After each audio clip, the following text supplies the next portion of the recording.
Hey guys, so I'm sure all of you have seen the Smash Bros. Nintendo Direct by now, and I figured that since I did a speculation video, I would do a follow-up. And wow. I never expected a 40-minute Nintendo Direct where they would give up so much information. That was really, really impressive. So basically everything is awesome. Everything. I like the changes they made to the veteran characters, I like what they've done with the new characters, I like they made Sheik and Zero Suit Samus their own characters rather than transformations. That seems like a pretty decent idea. Because usually, you'd only be Sheik or you'd only be Zelda, you wouldn't be both. You wouldn't actually be switching between them like you would with a character like Pokemon Trainer. The game looks great visually, there's a lot of variety in the stages and the look of everything. It's much brighter and more colourful than Brawl, and I think that really works well for Nintendo. And also the music is sounding fantastic. This is one of the best things about Super Smash Bros. Brawl. They made an incredible amount of remixes, like I think it was 300 or something music tracks in the game. And it may not be quite as large, but it definitely looks like the Super Smash Bros. On Wii U at least is on track to meet a similar sort of target. So we'll have to see, but the screen definitely looked similar when he showed it off for, I believe it was Skyloft in the Nintendo Direct, but anyway.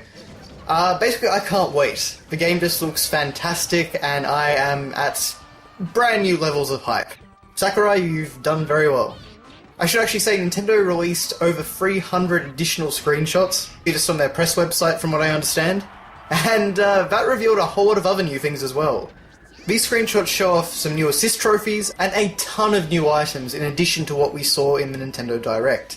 There's even things like the Tanuki Leaf, the Boomerang, and I believe a tennis racket, although Princess Peach was holding that, so it could just be a new attack for her. But anyway, lots of cool stuff. I think this honestly might be the biggest Smash Bros. Yet in terms of content, or at least items. Oh, and special mention to Mega Man's final Smash. Is it just me, or is Sakurai doing what Capcom should have been doing for Mega Man's 25th anniversary? Seeing all those different characters there, particularly Mega Man X and Mega Man Volnus and all that alongside Classic, that was just fantastic. Alright, so let's kick off with a brand new character of Greninja. I honestly thought he was Mewtwo at first, so I was initially a bit disappointed. Still, he looks like a really fun and unique character, and he's actually the starter Pokemon that I chose in Pokemon Y. So I definitely appreciated that he made it in over Delphox and Chestnut.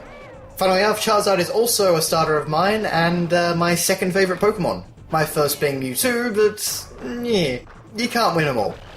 I'm actually surprised by how many Pokemon characters seem to be in the game. I'm actually wondering if they're going to cut a veteran and remove Jigglypuff, just because of how many Pokemon characters there are in the game. It'll be interesting to see just how many characters make it into the roster. And speaking of characters, no Ridley, no Simon Belmont. I'd just like to point out that even though we saw what appears to be Ridley's shadow in the Pyrosphere, I'm still not 100% convinced he won't be playable. Sakurai likes to play mind games, as we saw with Zero Suit Samus, and it seems odd to me they only showed his shadow. Time will tell. Back to the topic of Pokemon though, I just want to talk about two other things. First off, I love the fact that they've included the original design for the Master Ball, and I love the fact that they're actually highlighting legendaries as, special. I definitely think that once people see a Master Ball, they'll go for it even more than they already do for a Pokeball. I think that's going to lead to a lot of chaotic fun. The other Pokemon I want to talk about is Mega Lucario. Now, a lot of people have assumed that this is going to be his final Smash, however Sakurai actually didn't specify what it is. And to further deepen the plot, while every single character using their final Smash usually has a weird glow around them, Mega Lucario doesn't. He just has a normal aura around him, like any normal Lucario would. This kind of hints to me that there's going to be some sort of special way to make him transform, possibly kind of like how Little Mac has his special KO gauge. Maybe once he takes enough damage and his aura power gets high enough, he actually will transform into Mega Lucario. Although that does seem unlikely, as Sakurai actually showed a super powerful Lucario, who actually jumped over a platform and ended up killing himself because he was too powerful. But if we seem to be trying to add some new mechanics to the characters in this one. One other thing that was very interesting was costumes. So they've announced, of course, that you've got the Wii Fit Trainer's male costume, and they also showed that Little Mac has a wireframe costume, which is a pretty obscure reference, but a pretty cool one nonetheless. So this has got me wondering, does this mean that every single character in the game is going to get at least one alternate costume? And this would kind of make a lot of sense, because if you think about the villager has to have a female counterpart, or at least it should anyway. Wario already has an alternate costume from Brawl. You could easily have an Ocarina of Time design for Princess Zelda. You could have Toon Link in his Spirit Tracks conductor outfit. Assuming Ness is in the game and Lucas isn't, you could actually have Lucas be a special costume for Ness. You could have the fusion or prime suits for Samus. There's really a ton of possibilities with this, and it just seems like too good of an idea not to put into the game. Obviously it actually doesn't change the game itself, so I'm sure it wouldn't be a priority. Next up, I just want to talk a little bit about online play. I really actually like the way that they've divided it into for fun and for glory. That seems like a really clever idea to basically not segregate people that are just playing for fun and the competitive scene, but just kind of give you the option. Whereas in Brawl you would just basically end up with whoever, and they could be really good or really bad. The way they've set this up means that if you just want a simple, relaxing, for fun match, then you can just go into that section, and if you want to test your skills against the best of the best, then you can do that as well. And it should mean that everyone just kind of gets what they want out of the online experience. I also think that actually making Final Destination versions of every single stage was a brilliant move, and should definitely please the competitive scene. At least I hope so anyway. Next up, I want to talk about the release dates, because this is a big deal. So of course we're getting the 3DS version around the middle of the year, and then the Wii U version at the end. Now I'm of mixed opinions here. I really don't know what to think.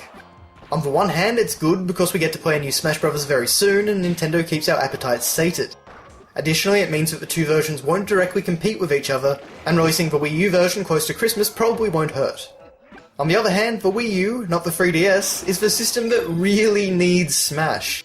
And all of the surprise characters will be spoiled before we get to the, well, let's be honest, main version of the game. By that point, the hype's died down, and Smash Bros. Wii U seems a bit less exciting. I think that's a real shame, despite how amazing the 3DS version does look. And this brings me to the last thing I want to talk about, Smash Run mode. This just seems like a good idea, and I can see myself really enjoying it. I can't tell you how excited I was when I saw the Kremlings. Someone remembers them! Speaking of which, King K. Rool?